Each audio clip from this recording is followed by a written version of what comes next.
sort of providing compensation and insulation from reality, which in a large organisation would be, I'm sorry, Miss Smith. You're going, yeah. Yeah. Mm. Do you ever do that? Do you ever sack people? No. No? No, I You must have accumulated a lot of people. I've accumulated lots of people. You know, when there's something really egregious, then I just simply say, you don't need to stay here. You know, Yeah. I mean, clearly somebody Steals or something yeah. that's But what not, about it's not a decision, you know. if they're not very good? Typically, if somebody is in a really pivotal position, it resolves itself, and it's not because I'm not capable of it. I'm very capable of it, but it becomes obvious, and it's a matter of saying, you know, look, you're not coping, and so you let nature take its course. Okay. All right. Well, look. Why don't we look then? So this is good enough. Yeah, anyway, it's good enough. We might improve it later. Yeah. I mean, I think there's a layer kind of in here that I'm also really interested in understanding in you what has led to this constant fear of failure. These are the things that feed it and keep it alive, but what created it? You know, and obviously some of the things that you told me about your childhood are extremely significant. That's in shaping. I've lived with these things for a long time, and I don't any longer. They've become part of the furniture. So it's not a fear of revisiting them. Until I saw you those 2 years ago, I'd never seen a professional person. I'd never seen somebody even on the periphery of that. So you learn to resolve these things. And perhaps not even understanding that you need some help resolving them. Some people don't. But I think there's a bunch more stuff in there. You know, some worse, some not so bad. But well, I want to have a good clear out of the wardrobe and see yes. all of it. No, that's fine. Eventually, not today, but you know. So the thing that feeds this constant fear of failure is usually a negative belief about yourself, and we call these beliefs core beliefs because they're absolutely at the center of who we are as a human being. Now, these core beliefs typically center around one or two or three things. They're either that you're not lovable and that people are going to reject you or not cuddle you or want you or need you or support you or take care of you because you're basically not lovable.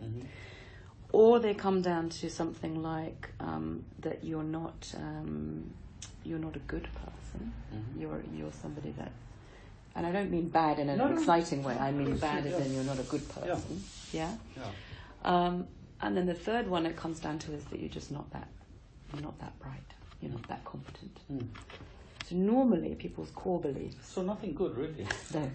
No. We also have positive core beliefs. You know, we do. No. Yeah. These are all the negative ones. We do have core beliefs like I'm special.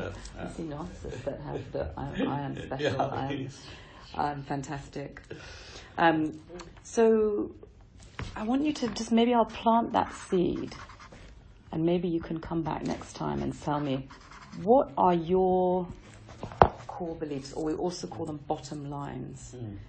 When you fundamentally think about your deepest fears about yourself as a man, your deepest fears about yourself as a person, what is it that you don't want the world to find out? I think that I've striven to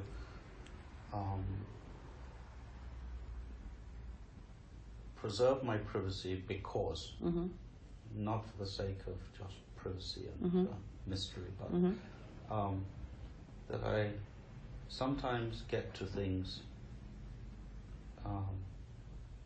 potentially in the wrong way.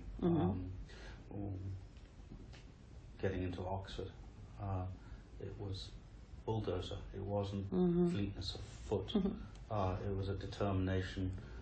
I've got to pass these exams. last year, less than a dozen people from my school made Oxbridge. It's not. I know. Wasn't a school for bright people. Do you know what? Do you know how many kids from Harrow got into Oxbridge this last round? 20. It's pathetic, really.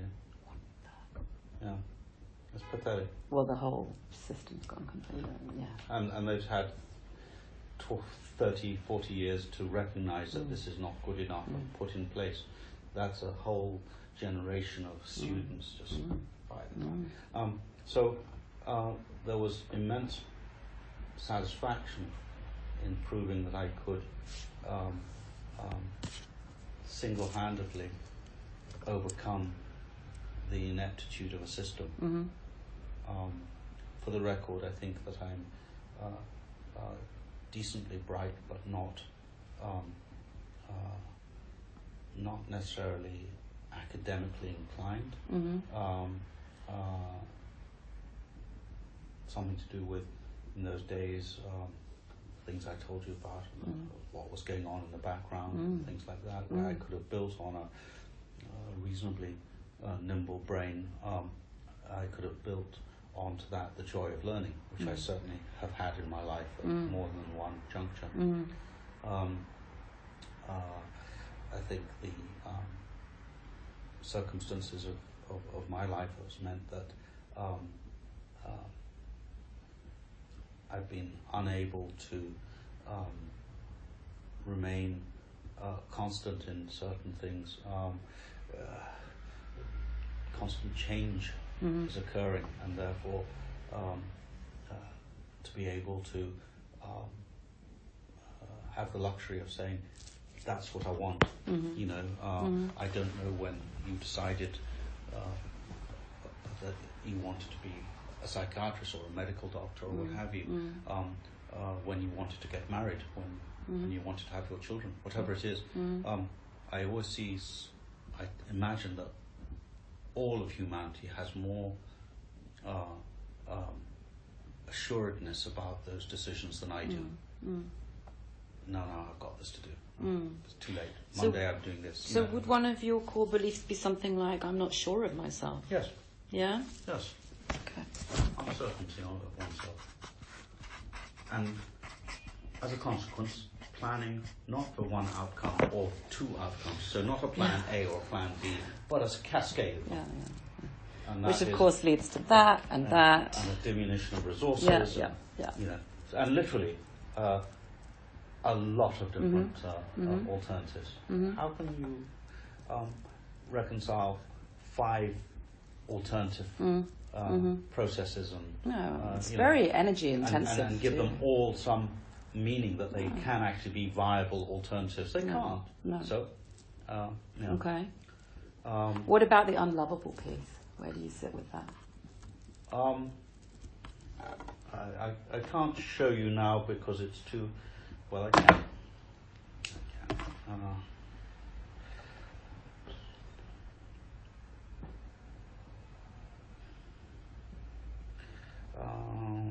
This was yesterday. Hold on. Chloe Govan,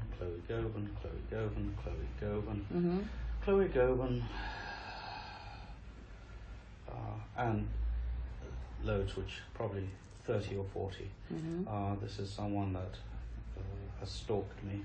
Chloe Govan, and from an overabundance of love for me, bordering on the taboo, to I can't stand you, I hate you, I despise you, you know, and you need to compensate me for the years that you've taken away from me. So it's an ex-girlfriend of yours? Yeah, but Partner? 12 years ago, yeah. An ex-partner, yeah. Oh my God. You know, all I ever wanted was for you to care and be kind. I really needed that day. I haven't had a relationship with her in 12 years, in 10 years. I feel so often that I can either be by myself and be disrespected or be mediocre and have everyone love me. The world wants mediocrity. Maybe no one will ever love me again. I'm willing to take that. So is it in the hands of your lawyers, or what Well, are you doing? it's about to be. Yeah. because